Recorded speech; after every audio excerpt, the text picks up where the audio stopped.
الحمد لله نحمده ونستعينه ونؤمن به ونتوكل عليه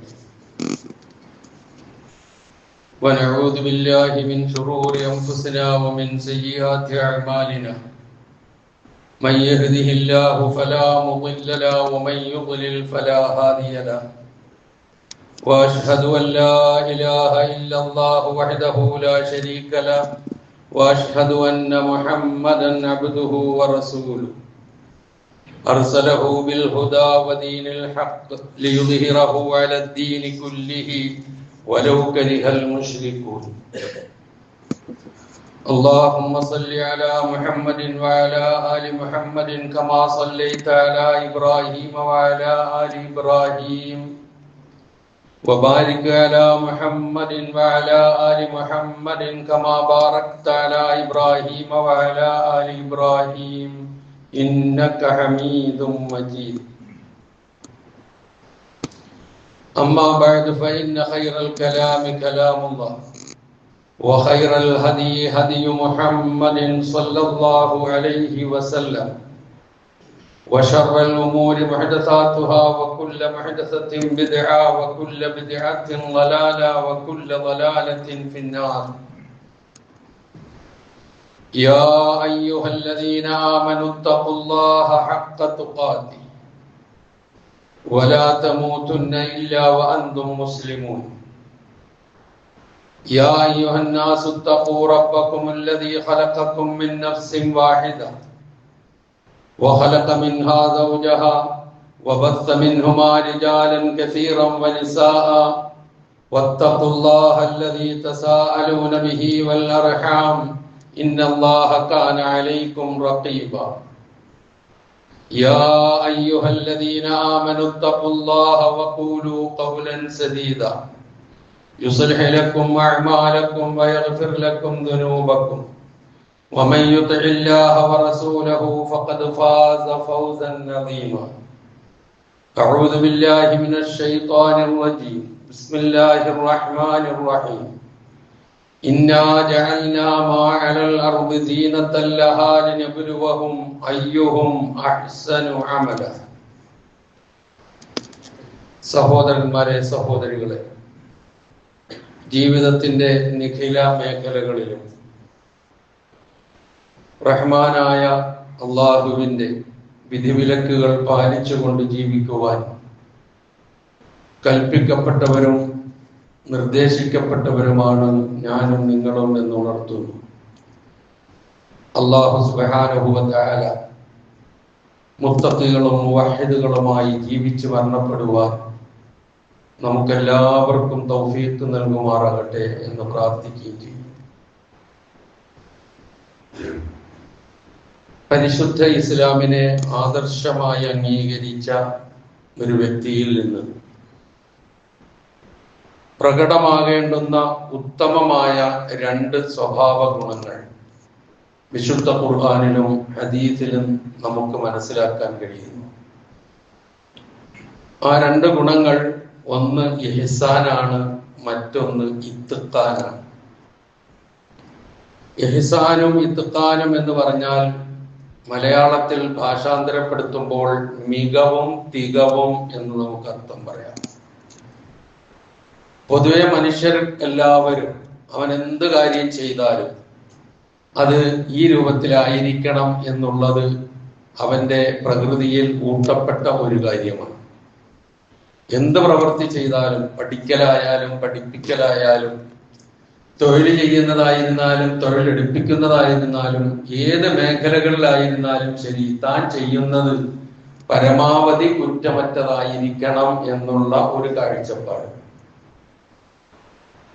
ഈ കാഴ്ചപ്പാട് നമ്മുടെ ആരാധനകളുമായി, നാം ചെയ്യുന്ന കർമ്മങ്ങളുമായി ഒന്ന് ബന്ധപ്പെടുത്തുകയാണ് ഈ രണ്ട് വചനങ്ങൾ വാക്കുകൾ വിശദീകരിക്കുന്നതിലൂടെ ഇൻഷാ അല്ലാഹ് ഉദ്ദേശിക്കുന്നത്. അതിലേക്ക് വെളിച്ചം വീശുന്ന, ചിലപ്പോൾ നമ്മളെല്ലാവരും അല്പം മുമ്പ് പാരായണം ചെയ്തിട്ടുള്ള സൂറത്തുൽ കഹ്ഫിലെ 7-ാമത്തെ വചനമാണ് ഞാൻ ഓതി വെച്ചത് നിങ്ങളുടെ മുമ്പാകെ. ഇന്നാ ജഅൽനാ മാ അലൽ അർദി സീനത്തൻ ലഹാ. ലിനബ്ലുവഹും അയ്യുഹും അഹ്സനു അമല.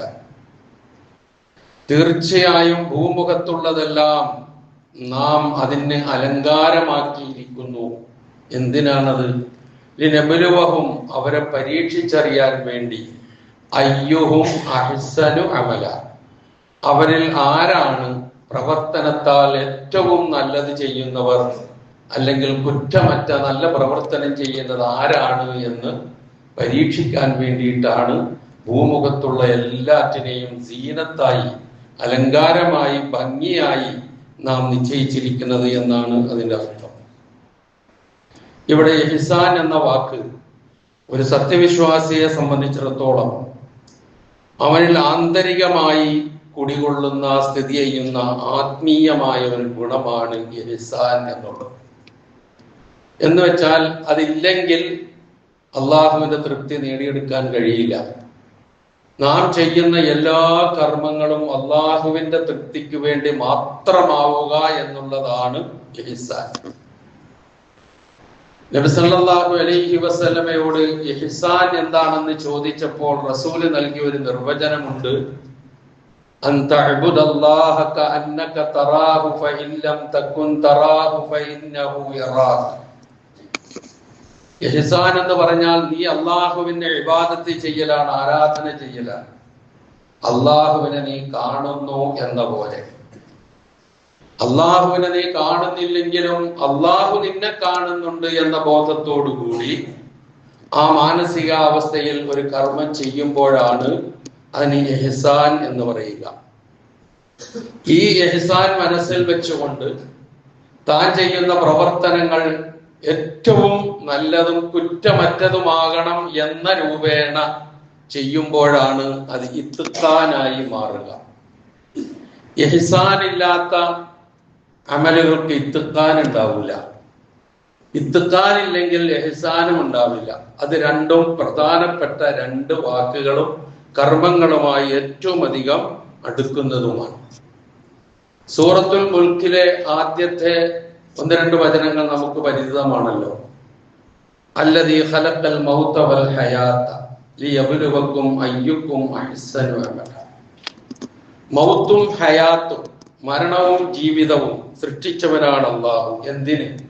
ലിയബ്ലുവക്കും അയ്യുക്കും അഹ്സനു അമല, നിങ്ങളിൽ ഏറ്റവും നന്നായി പ്രവർത്തിക്കുന്നവൻ ആരാണ് എന്ന് പരീക്ഷിക്കാൻ വേണ്ടി എന്ന് തന്നെയാണ് മുൽക്കിന്റെ ആദ്യ ഭാഗത്തും പറയുന്നത്.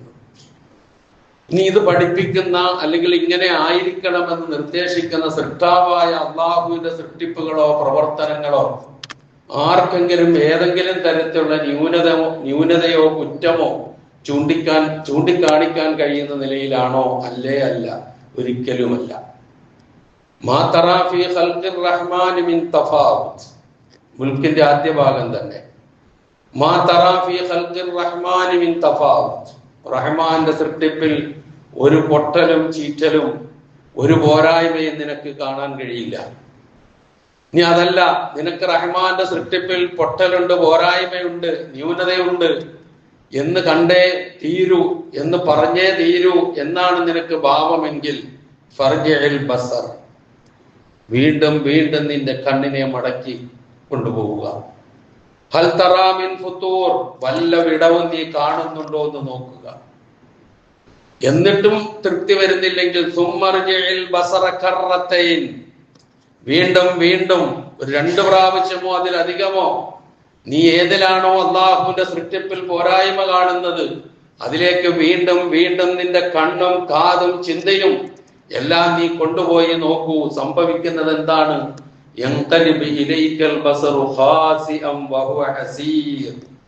പരാജയമണിഞ്ഞ് പരവശമായ നിലയിൽ നിന്റെ ആ ചിന്തയും കണ്ണുമൊക്കെ നിന്നിലേക്ക് മടങ്ങി വരും. നിനക്കൊന്നും കണ്ടെത്താൻ കഴിയില്ല.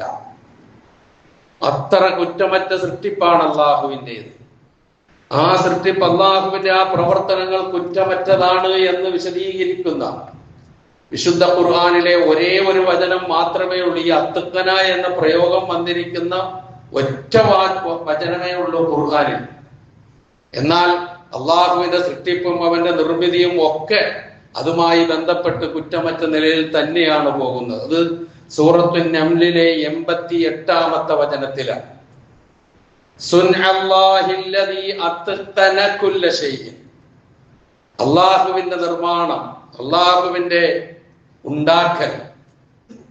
അല്ലദീ അത്ഖന കുല്ല ഷൈഇൻ, അവൻ എന്തിനെ നിർമ്മിച്ചുവോ അതൊക്കെ ഇത്ഖാനോടുകൂടി കുറ്റമറ്റ നിലയിൽ പെർഫെക്റ്റ് ആയിട്ട് സൃഷ്ടിച്ചിരിക്കുന്നു അള്ളാഹു.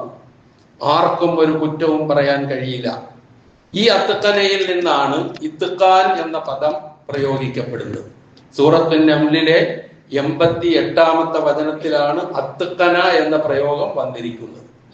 അതിൽ നിന്നാണ് ഇത്ഖാൻ, കുറ്റമറ്റ നിലയിലായിരിക്കണം എന്തും എന്ന. ഇനി പ്രവാചകന്റെ വചനങ്ങളിലേക്ക് ചെന്നാൽ ഒരുപാട് നമുക്ക് കാണാൻ കഴിയും. ഇഹ്സാൻ എന്ന പദമാണെങ്കിലോ ഒരുപാട് സ്ഥലങ്ങളിൽ വിശുദ്ധ ഖുർആനിൽ ഉപയോഗിച്ചിട്ടുണ്ട്. ഇഹ്സാൻ എന്ന പദത്തിന്റെ വ്യത്യസ്ത രൂപങ്ങൾ ഖുർആനിൽ കാണാം.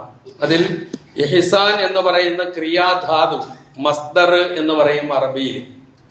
അത് ഏതാണ്ട് 12 തവണ വന്നിട്ടുണ്ട് വിശുദ്ധ ഖുർആനിൽ ഇഹ്സാൻ എന്ന വാക്ക് തന്നെ. ഇനി അതിന്റെ നാമമായി പ്രയോഗിക്കുന്ന ഇസ്മു ഫായിൽ എന്ന് പറയുന്ന സാധാരണയായി പറയാറുള്ള നന്മ ചെയ്യുന്നവൻ, നന്മ ചെയ്യുന്നവർ എന്നർത്ഥം വരുന്ന മുഹ്സിൻ, മുഹ്സിനീൻ. ഖുർആൻ ഓതുന്നവരാണല്ലോ. വല്ലാഹു യുഹിബ്ബുൽ മുഹ്സിനീൻ, ഇന്നല്ലാഹ യുഹിബ്ബുൽ മുഹ്സിനീൻ, ഇങ്ങനെ നമ്മൾ ഓതാറുണ്ട്. അങ്ങനെയുള്ള ആ പ്രയോഗങ്ങൾ വിശുദ്ധ ഖുർആനിൽ ഏതാണ്ട് 33 പ്രാവശ്യം വന്നിട്ടുണ്ട് എന്നാണ് മുഹ്സിൻ, മുഹ്സിനീൻ എന്ന വാക്ക്. ഇനി നീ ഇഹ്സാൻ ചെയ്യുക എന്ന് കൽപ്പിക്കുന്ന അംർ, ആജ്ഞാക്രിയ ഓരോ തവണ വിശുദ്ധ ഖുർആനിൽ വന്നിട്ടുണ്ട്. അഹ്സിൻ എന്നും അഹ്സിനു എന്നും വന്നിട്ടുണ്ട്. ഇതൊക്കെ നമ്മുടെ അമലുകളുമായി ബന്ധപ്പെടുത്തിയിട്ട് തന്നെയാണ് പറഞ്ഞിട്ടുള്ളത് എന്ന് നാം ഓർക്കുക. അതിൽ പെട്ടതാണ് ഇന്നല്ലാഹ യുഹിബ്ബുൽ മുഹ്സിനീൻ എന്നൊക്കെയുള്ള പ്രയോഗം. ഇനി ഖുർആൻ ഓതുന്നവരാണല്ലോ, ഈ വാക്ക് വരുമ്പോൾ ഒന്ന് ശ്രദ്ധിക്കുക. ഇത്ഖാൻ എന്ന വാക്ക് ഞാൻ പറഞ്ഞു, ആ ഒരൊറ്റ ആയത്തിലേ വന്നിട്ടുള്ളൂ. വേറൊരു സ്ഥലത്തും അത്ഖന എന്നോ ഇത്ഖാൻ എന്നോ മുത്ഖിൻ എന്നുള്ള പ്രയോഗം ഇല്ല.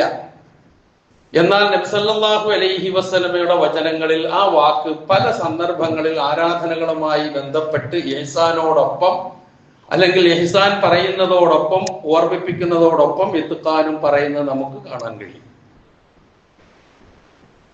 അത് ആദ്യം 1-2 ഞാൻ പരാമർശിക്കുന്നത് ഖബറുമായി ബന്ധപ്പെട്ടതില്ല. കാരണം നമുക്കൊക്കെ പോകാനുള്ള ഒരു സ്ഥലമാണല്ലോ, ഒരു സംശയമില്ലാത്ത അങ്ങോട്ടേ പോവുള്ളൂ, വേറെ എങ്ങും പോകാനില്ലല്ലോ.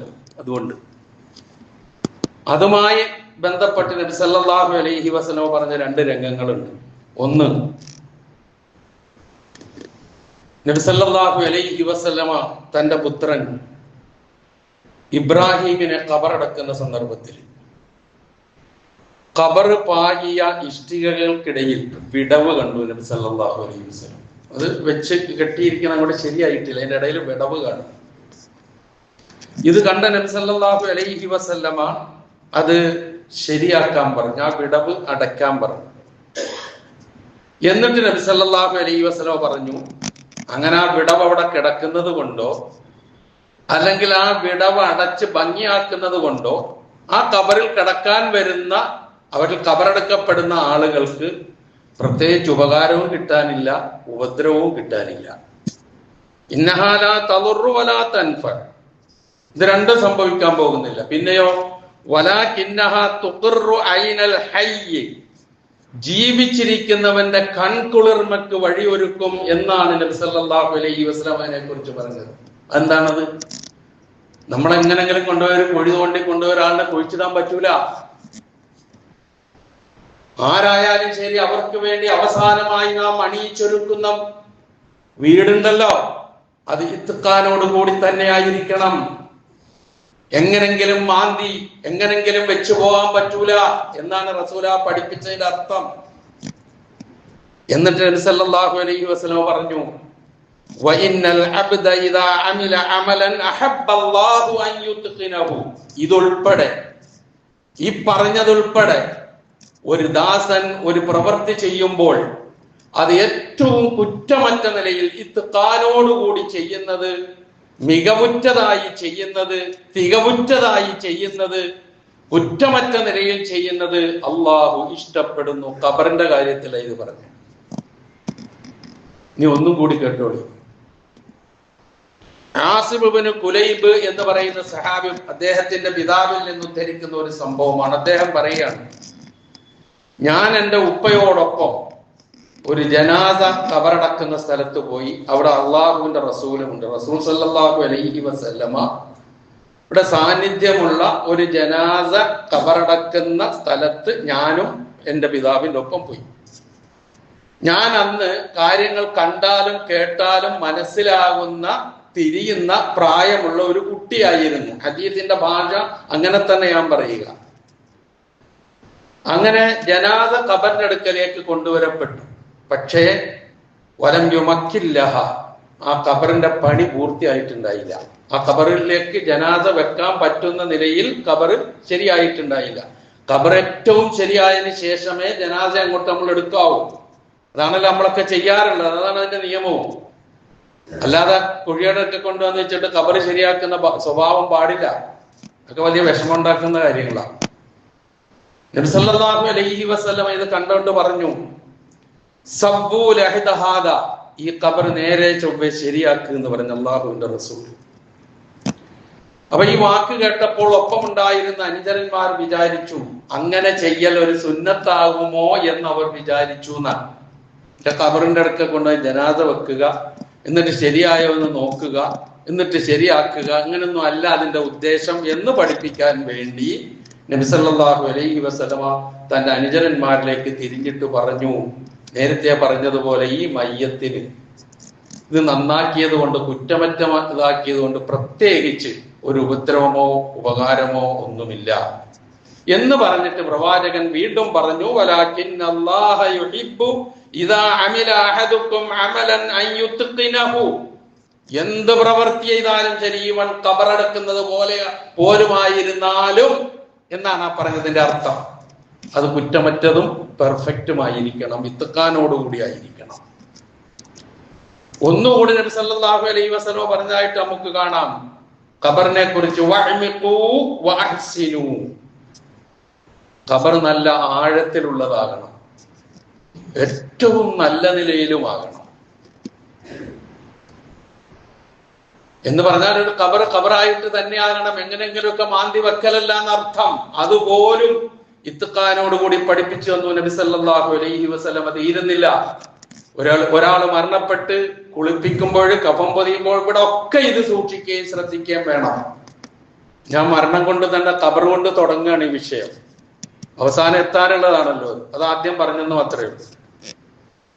ഇദാ കഫന അഹദുക്കും അഖാഹു ഫൽയുഹ്സിൻ കഫനഹു, ഒരു മയ്യത്ത് കഫൻ പൊതിഞ്ഞാൽ ഏറ്റവും നല്ല നിലയിലായിരിക്കണം പൊതിയേണ്ടത്.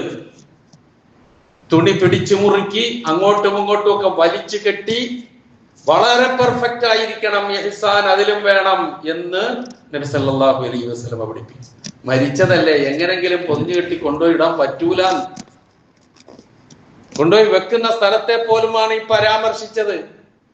കൊണ്ടുപോകാൻ ഒരുക്കുന്നതിനെ കുറിച്ചാണ് ഈ പരാമർശിച്ചത്. ഈ സ്ഥലങ്ങളിലൊക്കെ ഊന്നി പറഞ്ഞ ഒരു കാര്യം എന്ന് വെച്ചാൽ മനുഷ്യർ അധികവും ശ്രദ്ധിക്കാതെ പോകുന്ന രംഗങ്ങളാണ്. അതുകൊണ്ടാണ് അതിന് പോലും ഊന്നൽ കൊടുക്കുന്നത്. ഇനി നാം ചെയ്യുന്ന, നിരന്തരമായി ദിനേന നാം ചെയ്തുകൊണ്ടിരിക്കുന്ന കർമ്മങ്ങളിലൊക്കെ ഇതുണ്ട്. ഇപ്പൊ വുളുവിനെ കുറിച്ച് പറയുന്നിടത്ത് നമുക്ക് കാണാം, മൻ തവല്ലഅ ഫഅഹ്സനൽ വുളുഅ, നമസ്കാരത്തിന് വേണ്ടി ഒരാൾ വുളു ചെയ്യുന്നു, അത് പറഞ്ഞ് നിർത്തിയില്ല. ഫഅഹ്സനൽ വുളുഅ, വുളു ഏറ്റവും നന്നാക്കി ചെയ്യുക. ഇഹ്സാനും വേണം, ഇത്ഖാനും വേണം. ഓടി ഇങ്ങോട്ട് വന്ന് വെള്ളം തുറന്നു വിട്ട് ഇങ്ങനെ ആക്കി അങ്ങോട്ട് ആക്കി തൊട്ട് തുടച്ചങ്ങോട്ട് പോയാൽ വുളു ആവൂല. കഴുകേണ്ടത് എവിടം വരെ കഴുകാൻ പറഞ്ഞോ അവിടം വരെ കഴുകിയിരിക്കണം. തടകാൻ പറഞ്ഞത് എങ്ങനെയാണോ അതുപോലെ തടകിയിരിക്കണം. ആ രൂപത്തിൽ വുളു ചെയ്യുമ്പോഴാണ് അതിന് ഇഹ്സാൻ എന്ന് പറയുക. വുളുവിന്റെ ഇഹ്സാൻ, വുളുവിന്റെ ഇത്ഖാൻ എന്ന് പറയുന്ന അതാണ്. അത് ചെയ്താൽ എന്താ?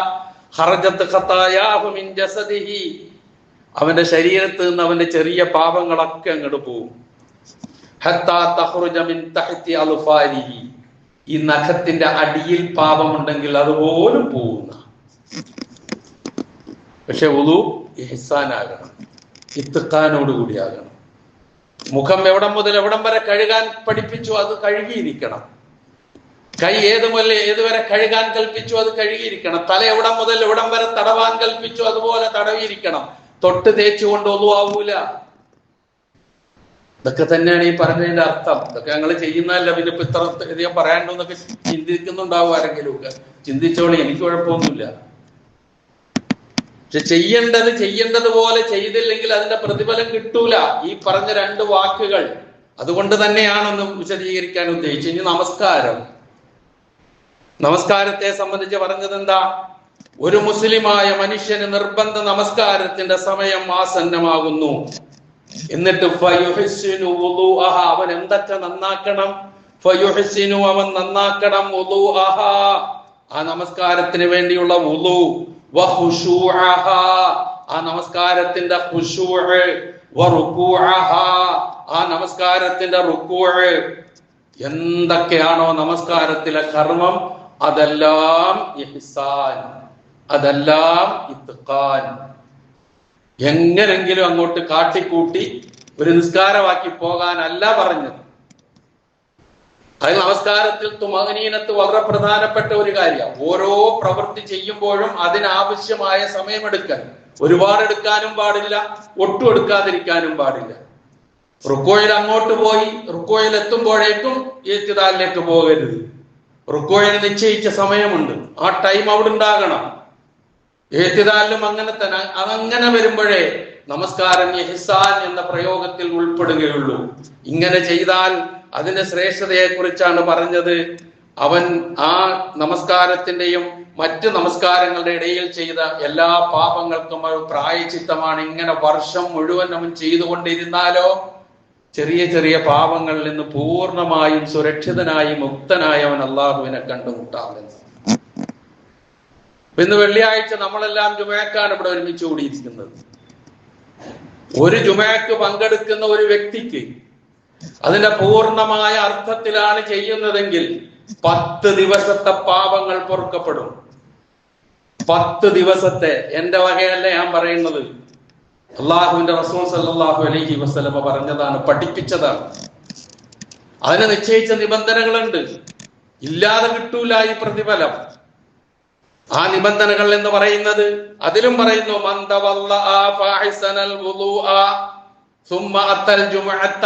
അത്രേ ഞാൻ അറബി വായിക്കുന്നുള്ളൂ, ബാക്കി മലയാളം പറയാം. ഒരാൾ വുളു കൊടുത്തു, വുളു നന്നാക്കി, നേരത്തെ പറഞ്ഞ ഇഹ്സാൻ തന്നെ, ഏറ്റവും കുറ്റമറ്റ നിലയിൽ വുളു ചെയ്തു. പിന്നെ ജുമഅക്ക് വന്നു. എന്നിട്ടോ അവിടെ ഖുതുബ ശ്രദ്ധിച്ചു കേട്ടു. പിന്നെയോ നിശബ്ദത പാലിച്ചിരുന്നു. പിന്നെ നമസ്കരിക്കേണ്ടത് നമസ്കരിച്ചു. അതിനുശേഷം അവൻ പിരിഞ്ഞു പോയാൽ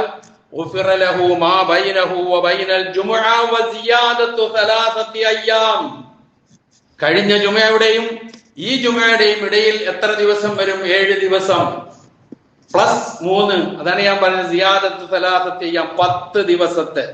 അത് മാന്യമായ നിലയിലാണ്.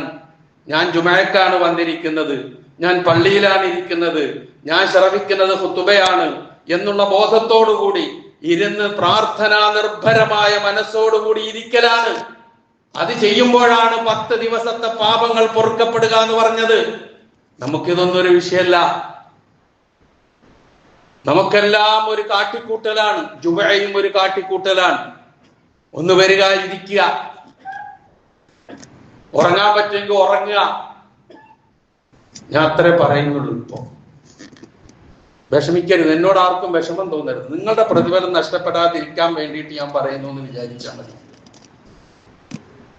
അതേ ഉള്ളൂ എന്റെ മനസ്സിൽ വേറെ ഒന്നുമില്ല. എന്റെ റബ്ബല്ലേ എന്റെ മനസ്സറിയാം. അപ്പൊ അത്രമാത്രം നാം ശ്രദ്ധിക്കണമെന്നാണ് ഈ പറഞ്ഞതിന്റെ അർത്ഥം. ഇനി ഇങ്ങനെയുള്ള എല്ലാത്തിലും, നോമ്പും ഹജ്ജും സക്കാത്തും ദാനധർമ്മങ്ങളും എല്ലാറ്റിലും ഈ പ്രയോഗം നമുക്ക് കാണാം. ഒന്നും മാറ്റിവെക്കാനില്ല. ഇനി തീരുന്നില്ല. അധികം ഒരു മൃഗത്തെ അറുക്കുമ്പോൾ പോലും ഈ ഇഹ്സാനും ഇത്ഖാനും ഉണ്ടായിരിക്കണം. നബി സല്ലല്ലാഹു അലൈഹി വസല്ലം പറഞ്ഞു, ഇന്നല്ലാഹ കതബൽ ഇഹ്സാന അലാ കുല്ലി ഷൈ. എല്ലാറ്റിലും അല്ലാഹു ഇഹ്സാൻ നിശ്ചയിച്ചു. കുറ്റമറ്റതും മികവുറ്റതും ആയിരിക്കണമെന്ന് അല്ലാഹു നിശ്ചയിച്ചു. ഫൈദാ ഖതൽതും ഫഅഹ്സിനുൽ ഖിത്ല. നിങ്ങൾ കൊല്ലുകയാണെങ്കിൽ അതിലും വേണം അത്. വൈദാ ദബഹ്തും ഫഅഹ്സിനു ദബഹ, നിങ്ങൾ എന്തെങ്കിലും മൃഗങ്ങളെയോ പക്ഷികളെയോ ഒക്കെ അറുക്കുകയാണെങ്കിലോ അതിലും വേണം ഈ ഇഹ്സാൻ. അടുത്ത കാലത്ത് പത്രത്തിൽ കാണാൻ കഴിഞ്ഞു, മൃഗങ്ങൾക്കൊന്നും വേദനയില്ലാത്ത നിലയിൽ അറുക്കണം എന്നൊക്കെയുള്ള നിർദ്ദേശങ്ങൾ വരാൻ പോകുന്നു എന്നൊക്കെ വായിച്ചു. വന്നോ ഇല്ലെന്ന് എനിക്കറിഞ്ഞൂടാ. പക്ഷെ 1400 കൊല്ലങ്ങൾക്ക് മുമ്പ് കാരുണ്യത്തിന്റെ പ്രവാചകൻ പഠിപ്പിച്ചു, സല്ലല്ലാഹു അലൈഹി വസല്ലം പഠിപ്പിച്ചു, നിങ്ങൾ അറുക്കുമ്പോൾ പോലും പെട്ടെന്ന് ജീവൻ പോകുന്ന നിലയിൽ അറുക്കപ്പെടുന്ന വസ്തുവിന് കൂടുതൽ വേദന അനുഭവിക്കാതെ നല്ല മൂർച്ചയുള്ള ആയുധം കൊണ്ട് അറുക്കണം എന്ന് പഠിപ്പിച്ചു നബി സല്ലല്ലാഹു അലൈഹി വസല്ലം. അപ്പൊ അതിലും നാം കാണുന്നത് ഈ പറഞ്ഞ ഇഹ്സാനും ഇത്ഖാനും തന്നെയാണ്. എല്ലാ കാര്യത്തിലും ഈ കാര്യങ്ങളിൽ വളരെ ബദ്ധശ്രദ്ധരായിരുന്നു പൂർവികന്മാരായ ആളുകൾ എന്ന് നമുക്ക് കാണാൻ കഴിയും. ഇമാം ബുഖാരി റഹിമഹുല്ലയെ കേൾക്കാത്തവരും അറിയാത്തവരും ആരും ഉണ്ടാവില്ല. ഹദീസ് ഗ്രന്ഥങ്ങളിൽ ഏറ്റവും സ്വീകാര്യമായ ഹദീസാണല്ലോ ഇമാം ബുഖാരിയുടെ ഹദീസ്. അൽ ജാമിഅ് എന്നാണ് അതിനെ കുറിച്ച് അറിയപ്പെടുക. അദ്ദേഹം തന്നെ പറയുന്നുണ്ട്, 6 ലക്ഷം ഹദീസുകൾ ഞാൻ പരിശോധിച്ചു. എത്ര? 6 ലക്ഷം. ആ 6 ലക്ഷം ഹദീസുകൾ ഞാൻ പരിശോധിച്ചിട്ട് അത് എത്ര വർഷം കൊണ്ട്? 16 വർഷം കൊണ്ട്. 16 വർഷമെടുത്ത് 10 ലക്ഷം ഹദീസുകൾ, 6 ലക്ഷം ഹദീസുകൾ പരിശോധിച്ചിട്ടാണ് അദ്ദേഹത്തിന്റെ ഗ്രന്ഥത്തിൽ ഏറ്റവും സഹീഹായ, കുറ്റമറ്റ, ഒരു ന്യൂനതയും പറയാനില്ലാത്ത ഹദീസുകൾ വളരെ ചുരുക്കിയ നിലയിൽ അദ്ദേഹം രേഖപ്പെടുത്തിയത്. എന്നിട്ട് അദ്ദേഹം പറയുന്നു, ഞാൻ ഈ ഹദീസുകൾ രേഖപ്പെടുത്താൻ ഒരുങ്ങുമ്പോൾ ഞാൻ അതിനു മുമ്പ് കുളിക്കും, എന്നിട്ട് ഞാൻ നമസ്കരിക്കും 2 റക്അത്ത്, എന്നിട്ട് ഈ ഹദീസിന്റെ സിഹത്ത്, ഇതിന്റെ ആധികാരികത ഞാൻ ആദ്യന്തം നന്നായി പരിശോധിക്കും, ഇഹ്സാനോടുകൂടി ഇത്ഖാനോടുകൂടി ചെയ്യും, എന്നിട്ട് എനിക്ക് ബോധ്യപ്പെടണം അത് ഏറ്റവും ഒരു കുറ്റമറ്റതാണ് എന്ന്. അപ്പോൾ മാത്രമേ ഞാൻ അത് രേഖപ്പെടുത്തിയിട്ടുള്ളൂ എന്ന്. എന്ത് ത്യാഗമാണ് ഇമാം ബുഖാരി റഹിമഹുല്ല ഹദീസ് ശേഖരിക്കുന്നതിൽ കാണിച്ച സുരക്ഷയും സൂക്ഷ്മതയും ജാഗ്രതയും എന്ന് നമ്മളൊന്ന് ആലോചിച്ചു നോക്കുക. അവരൊക്കെ ഇങ്ങനെ കല്ലും പതിരും വേർതിരിച്ച് തന്ന ഹദീസുകൾ എടുത്ത് ഉദ്ധരിക്കാനേ എനിക്ക് കഴിയുന്നുള്ളൂ, നമുക്കൊക്കെ കഴിയുന്നുള്ളൂ. എന്ത് പാടെന്ത് ത്യാഗം അവർ അനുഭവിച്ചു എന്ന് നോക്കുക. ഇങ്ങനെ ഒരുപാട് രംഗങ്ങൾ ഇതുപോലുള്ള പൂർവികന്മാരുടെ ചരിത്രം നമുക്ക് കാണാൻ കഴിയും. നബി സല്ലല്ലാഹു അലൈഹി വസല്ലമയുടെ കാലത്ത് മസ്ജിദുൻ നബവിയുടെ നിർമ്മാണം നടക്കുന്നു. പ്രവാചകൻ ഓരോ സന്ദർഭത്തിലും ഓരോരുത്തര് കെൽപ്പുറ്റ, കഴിവുറ്റ, അതിൽ അന്യതായ ആളുകളെ പ്രോത്സാഹിപ്പിക്കുകയും കുറ്റമറ്റ നിലയിൽ ചെയ്യുന്നവർക്ക് മുൻഗണന കൊടുക്കുകയും ഒക്കെ ചെയ്തത് പ്രവാചകന്റെ ജീവിതത്തിൽ ഒരുപാട് കാണാം. അതിൽ ഒരു രംഗം മാത്രം, മസ്ജിദുൻ നബവി പണിതുകൊണ്ടിരിക്കുന്നു. നബി സല്ലല്ലാഹു അലൈഹി വസല്ലമയെ കാണാനും അതിൽ പങ്കാളിയാകാനും വേണ്ടി തൽഖ് ബിനു അലി റളിയല്ലാഹു അൻഹു എന്ന് പറയുന്ന സഹാബി വരികയാണ്. പ്രവാചകന്റെ അടുക്കൽ വന്ന് പ്രവാചകൻ ഈ പള്ളി പണിയുന്ന ഇങ്ങനെ നോക്കിക്കൊണ്ട് നിൽക്കുകയാണ്. സഹാബികൾ പള്ളി നിർമ്മാണത്തിൽ മുഴുകിയിരിക്കുകയാണ്. അവർ മണ്ണ് കുഴയ്ക്കുന്നത് പ്രവാചകൻ അത്ര ഇഷ്ടപ്പെട്ടില്ല എന്ന് ഈ തൽഖ് ബിനു അലി റളിയല്ലാഹു അൻഹുവിന് മനസ്സിലായി. ചോദിച്ചിട്ടൊന്നുമല്ല. നമ്മളൊക്കെ ഏതെങ്കിലും പ്രവാചകന്റെ മുഖം നമുക്ക് അറിയില്ലല്ലോ. നമ്മളൊക്കെ ഒരു പണി ചെയ്തുകൊണ്ട് നിൽക്കുമ്പോൾ നമ്മളുടെ മുഖം നോക്കിയിട്ട് തന്നെ കാര്യങ്ങൾ വിലയിരുത്തുമല്ലോ നമ്മളൊക്കെ. അല്ലെങ്കിൽ ആരാണോ പണിയുന്നത് ആ പണിയുന്നവർ പണിയിക്കുന്നവന്റെ മുഖത്ത് നോക്കുമ്പോൾ ആ മുഖം പറയും ഇഷ്ടമാണോ അനിഷ്ടമാണോ എന്ന്. അത് ഉറപ്പല്ലേ, വിശദീകരിക്കണ്ടല്ലോ. അപ്പൊ ഈ തൽക്കിന് അത് മനസ്സിലായി. അദ്ദേഹം എന്ത് ചെയ്തു? അവരിൽ നിന്ന് ആ കൈക്കോട്ട് ഇങ്ങോട്ട് വാങ്ങിയിട്ട് മണ്ണ് നന്നായി കുഴയ്ക്കാൻ തുടങ്ങി. കുഴച്ചു കൊടുത്തപ്പോൾ പ്രവാചകന്റെ മുഖം പ്രസന്നമായി. എന്നിട്ട് നബി സല്ലല്ലാഹു അലൈഹി വസല്ലം പറഞ്ഞു അത്രേ, അദ്ദേഹം ഹനീഫിയ ഗോത്രക്കാരനാണ്, മണ്ണ് കുഴയ്ക്കാനുള്ള പണി ഈ ഹനീഫിയ ഗോത്രക്കാരനെ ഏൽപ്പിച്ചേക്ക്, നിങ്ങൾ ബാക്കി പണി നിങ്ങൾ ചെയ്യേ, കാരണം അദ്ദേഹം ഇതിൽ അഗ്രഗണ്യനാണ്, കുറ്റമറ്റ നിലയിൽ ചെയ്യുന്നവരാണ് എന്ന് പറഞ്ഞു എന്നാണ്. ഇങ്ങനെയുള്ള സംഭവങ്ങൾ പ്രവാചക ചരിത്രത്തിൽ ശേഷമൊക്കെ കാണാം. നിങ്ങൾ നോക്ക്, ദാവൂദ് നബിയുടെ പടയങ്കി ഖുർആനിൽ പരാമർശ വിധേയമായ ഒരുപാട് സംഭവങ്ങളുണ്ട്. ദാവൂദ് നബി അലൈഹി സ്വലാത്തു വസ്സലാമയുടെ പടയങ്കി സൂറത്തു സബയിലെ 10-11 വാചകങ്ങളിലാണ് അതുള്ളത്. അതിൽ പറയുന്നുണ്ട്, അനിഅമൽ സാബിഖാത്തിൻ വഖദ്ദിർ ഫിസ്സർദി.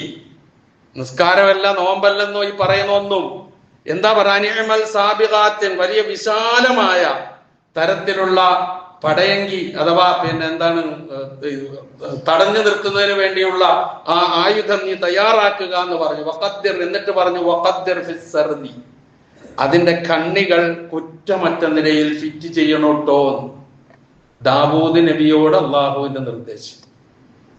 അനിഅമൽ സാബിഖാത്തിൻ, ശത്രുക്കളെ പ്രതിരോധിക്കാൻ ശക്തമായ നിലയിലുള്ള ഈ ഇതുണ്ടാക്കുന്ന സന്ദർഭത്തില് ശ്രദ്ധിക്കേണ്ട കാര്യം എന്താ? ആ കവചത്തിന്റെ കണ്ണി കുറ്റമറ്റതായി നിർമ്മിക്കണം. കണ്ണി വലുതാവുകയും അതിലിടുന്ന ആണി ചെറുതാവുകയും ചെയ്താൽ അതിന് ഇളക്കം ബാധിക്കും.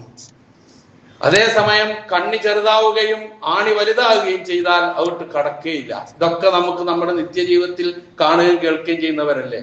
എന്തിനാ ഇത്ര കൃത്യമായി ദാവൂദ് നബിയോട് പറഞ്ഞത്? ഏത് കാര്യം ആരായിരുന്നാലും ശരി, അത് പെർഫെക്റ്റ് ആയിരിക്കണം, ഇത്ഖാനായിരിക്കണം, ശ്രദ്ധ വേണം, എങ്ങനെങ്കിലും ചെയ്താൽ പോരാ എന്ന് പഠിപ്പിക്കുക. ഇസ്ലാമിക ചരിത്രത്തിൽ ഏറ്റവും പ്രധാനമായ ഒരു സംഭവമാണല്ലോ ഹിജ്റ 5-ാം വർഷം നടന്ന ഖന്ദഖ് യുദ്ധം. ഖന്ദഖ് യുദ്ധത്തിന് 2 പേരുണ്ട്. ഒന്ന് അഹിസാബ്. അഹിസാബ് എന്ന് വെച്ചാൽ സഖ്യ കക്ഷികൾ എന്നാണ്. അഹിസാബ് എന്ന പേരിൽ ഒരു അധ്യായമുണ്ട് ഖുർആനിൽ, എല്ലാവർക്കും അറിയാം, സൂറത്തുൽ അഹിസാബ്. അത് ഈ യുദ്ധവുമായി ബന്ധപ്പെടുന്ന അധ്യായം തന്നെയാണ്, അതിൽ പരാമർശിക്കുന്നുണ്ട്. ഖന്ദഖ് എന്ന് പറഞ്ഞാൽ കിടങ്ങുന്നാണ്. ഖുറൈശികളും അതുപോലെ തന്നെ ഗത്ഫാൻ ഗോത്രക്കാരും അറബികളും എല്ലാവരും കൂടി, എന്ന് വെച്ചാൽ നബി സല്ലല്ലാഹു അലൈഹി വസല്ലമയും നബിയോടൊപ്പം ഉണ്ടായിരുന്ന അനുചരന്മാരും ഒഴികെ ബാക്കി ആരൊക്കെ ഉണ്ടോ ആ നാട്ടില്, അവർ മുഴുവനും ഒറ്റ കക്ഷിയായി, ഒറ്റ ശക്തിയായി മാറി ഏതാണ്ട് 10,000-ഓളം വരുന്ന സൈന്യങ്ങളെയും ഒരുക്കി കൂട്ടിക്കൊണ്ട് പ്രവാചകനെയും അനുയായികളെയും അതിലൂടെ പരിപാവനമായ ഇസ്ലാമിക സന്ദേശത്തെയും ഉന്മൂലനാശം ചെയ്യുക എന്ന ലക്ഷ്യത്തോടു കൂടിയാണ് അവരുടെ വരവ്. പക്ഷെ അവർ തിരിച്ചുപോയ പോക്ക് എങ്ങനെയാണെന്ന് ഖുർആൻ പറയുന്നുണ്ട്. വറദ്ദല്ലാഹു അല്ലദീന കഫറൂ ബിഗൈദിഹിം ലം യനാലൂ ഖൈറാ, ഒരു നന്മയും നേടാൻ കഴിയാത്ത നിലയിൽ കോപിഷ്ഠരായിട്ടാണ് ശത്രു സൈന്യം മടങ്ങിപ്പോയത് എന്നാണ്. അതിന് കാരണം എന്താ?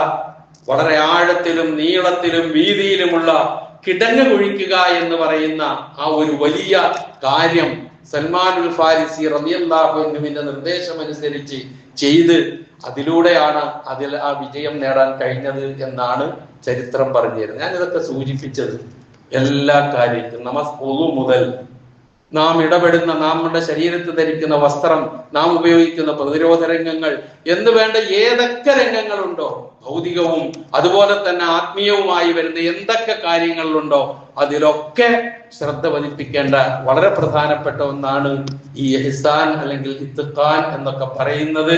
അത് ശ്രദ്ധാപൂർവം എല്ലാ കാര്യത്തിലും നമ്മളും ചെയ്യേണ്ടതുണ്ട്. അങ്ങനെയുള്ളവരെയാണ് അള്ളാഹുവിന് ഇഷ്ടം എന്ന് ഖുർആൻ പറയുന്നു, പ്രവാചകൻ പറയുന്നു. ഈ അധ്യാപനങ്ങൾ ഉൾക്കൊള്ളാൻ എനിക്കും നിങ്ങൾക്കും കഴിയണം. കുറ്റമറ്റ ജീവിതം എല്ലാ അർത്ഥത്തിലും, അതാണ് അള്ളാഹു നമ്മളോട് ആവശ്യപ്പെടുന്നത്. അങ്ങനെയുള്ള ജീവിതം നയിച്ച് അള്ളാഹുവിനെ കണ്ടുമുട്ടാൻ നമുക്ക് ഏവർക്കും അള്ളാഹു സുബ്ഹാനഹു വ തആല തൗഫീഖ് നൽകുമാറാകട്ടെ.